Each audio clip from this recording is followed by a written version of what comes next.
आज से एक ऐसा सफ़र शुरू हो रहा है जो शायद मेरे करियर का सबसे ज़्यादा पावरफुल डिसीजन होगा और शायद आपके भी। Welcome to my 30 days fashion challenge, जहां 30 दिन में हम फैशन को उस नज़र से देखेंगे जहां तक आम डिज़ाइनर की सोच नहीं जाती। देखो, हर फैशन डिज़ाइनर की लाइफ में एक पॉइंट आता है जहां वो सोचता है मैं इम्प्रूव तो हो रहा हूँ, पर टॉप ब्रांड जैसे इम्पैक्ट क्यों नहीं आ रहे। रुक, मेरे साथ भी यही हुआ था। Internship, struggle, try try try try try try after try, और फिर मुझे समझ आ गया टॉप लेवल डिज़ाइन और टॉप लेवल थिंकिंग दोनों एक अलग चीज़ें होती हैं, जो शायद समझना बहुत ज़रूरी था। अपने करियर को आगे बढ़ाने के लिए इस पॉइंट का समझना बेहद ज़रूरी था, जो कि मुझे नहीं पता था, और ये आप लोगों के लिए भी बहुत थिंकिंग पॉइंट है। और यही थिंकिंग हम इस चैलेंज में अनलॉक करेंगे कि एक डिज़ाइनर थिंकिंग इस 30 दिनों में हर दिन हम टॉप ब्रांड को टूट फूट कर समझेंगे, मतलब उसको डीपली अंडरस्टैंड करेंगे। क्या है वो ब्रांड में ऐसी क्या क्वालिटीज़ हैं कि वो बहुत आगे हैं, वो टॉप ब्रांड है, उनके टॉप सीक्रेट्स क्या हैं, ये समझना बहुत ज़रूरी है। उनकी क्वालिटीज़ जो बुक में नहीं मिलती, जो कि हमें किसी इंटरव्यूज़ में नहीं मिलती।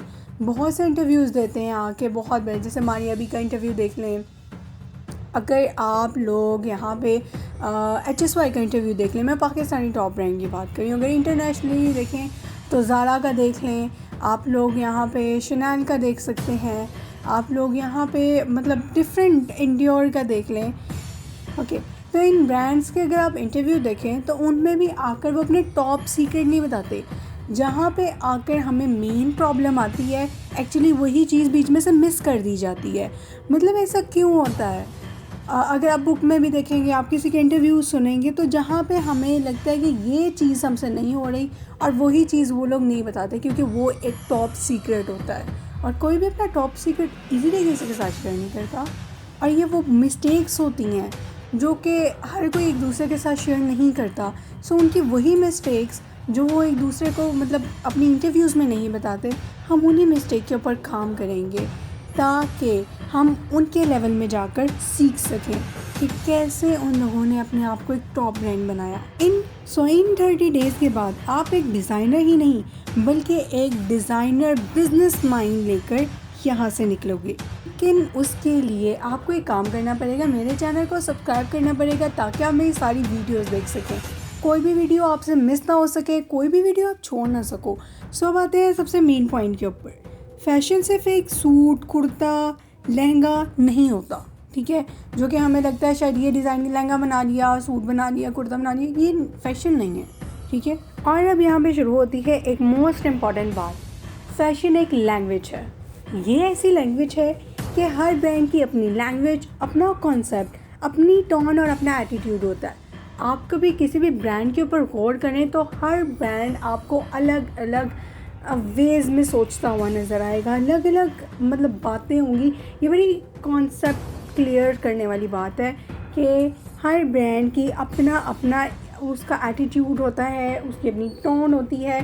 ये बड़ी डीपली सोचने वाली बात है। कभी आप अपने टॉप ब्रांड जो कि आपके टॉप फेवरेट ब्रांड हैं उनको देखिएगा, उनके ड्रेसेस को देखिएगा, उनके डिज़ाइन को देखिएगा कि वो किस तरह डिज़ाइन बनाते हैं। उनके डिज़ाइन के अंदर उनकी लैंग्वेज छुपी होती है, वो आपसे क्या कहना चाह रहे हैं ये वो उनके डिज़ाइंस बताते हैं। कभी आप HSY के डिज़ाइंस देखें, आप अगर मारिया बी को देखते हैं, एक्चुअली मुझे मारिया बी के डिज़ाइंस बट HSY के डिज़ाइंस आप देखें। आप इसके अलावा डिफरेंट ज़ैनब सलमान के डिज़ाइंस देख सकते हैं, ज़ैनब चितौड़ के देख सकते हैं, अनसब जहांगीर के देख सकते हैं। इन सब के डिज़ाइंस को अगर आप देखेंगे तो इन सब के डिज़ाइंस में आपको एक अलग ही वे में नज़र आएगा। और अगर आप नॉर्मल डिज़ाइंस में आते हैं, वेल ब्रांड्स के ऊपर तो मैं एक अलग से वीडियो बनाऊंगी, लेकिन है अगर आप कैजुअल ड्रेसेस में आएँ तो आप निशात का देख लें, ज़िलब्रे का देख लें, खादी का देख लें। सो इन सब की एक अलग टोन होती है कि आपसे एक अलग हर के डिज़ाइन प्रेजेंट करने के तरीके बिल्कुल अलग होते हैं। जैसे सफ़ायर का डिज़ाइन प्रेजेंट करने का वे अभी तक कोई इस तरह के डिज़ाइन नहीं देखता। सो अगर आप लोग डिज़ाइनर्स हैं तो आप मेरी बात समझ रहे होंगे कि मैं आप लोगों को क्या कहना चाह रही हूँ कि हर ब्रांड की अपनी अपनी लैंग्वेज होती है, वो अपनी अपनी लैंग्वेज के लिहाज से आप लोगों को चीज़ों को समझाते हैं। जैसे कि डियोर की एलिगेंस, शनेल का रॉयल साइलेंस एंड ज़ारा का अनस्टॉपेबल स्पीड। सो ये सब, इन सब के पीछे एक कॉमन चीज़ होती है। ये 30 डेज़ चैलेंज उन लोगों के लिए बहुत ज़्यादा नॉलेजफुल होने वाला है जो कि डिज़ाइनिंग करते हैं, स्टिचिंग करते हैं, फैशन सीकिंग करते हैं और जो ब्रांड बनाना चाहते हैं लेकिन उन्हें समझ नहीं आते। अच्छा, ये बहुत बड़ा टॉपिक है कि आजकल लोग ब्रांड स्टार्ट कर लेते हैं लेकिन वही चीज़ टॉप ब्रांड कोई नहीं बनता। जो पुराने टॉप ब्रांड्स हैं वो आज भी वहीं के वहीं हैं, वो आज भी टॉप ब्रांड्स ही हैं। नए ब्रांड्स को चंद दिनों के लिए लोग देखते हैं और उसके बाद वो शट हो जाते हैं। सो ये बहुत इंपॉर्टेंट चीज़ है, इसके ऊपर इंशाल्लाह नेक्स्ट वीडियो में ज़रूर बात करेंगे। एंड इसके बाद सबसे इंपॉर्टेंट चीज़ कि आप इस 30 डेज़ चैलेंज में क्या सीखने वाले हैं। So let's start. फैब्रिक के डिज़ाइन ब्रांड लेवल पे किस तरह होता है, साइकोलॉजी कस्टमर को किस तरह कंट्रोल करती है, और इसके अलावा ब्रांड का एक सिंपल और छोटा सा लोगो पूरे एटीट्यूड को किस तरह से चेंज कर देता है। और सबसे इम्पॉर्टेंट चीज़, डिज़ाइनर अपनी कलेक्शन को किस तरह एक स्टोरी बनाकर प्रेजेंट करते हैं। So let's spring the journey, let's think deeper, let's design smarter and grow bigger. Welcome to day 1। Video पसंद आई हो तो मेरे चैनल को लाइक, सब्सक्राइब और शेयर करना मत भूलना। और हम कौन से ब्रांड पहले रिकॉर्ड करेंगे इसके बारे में ज़रूर बताइएगा।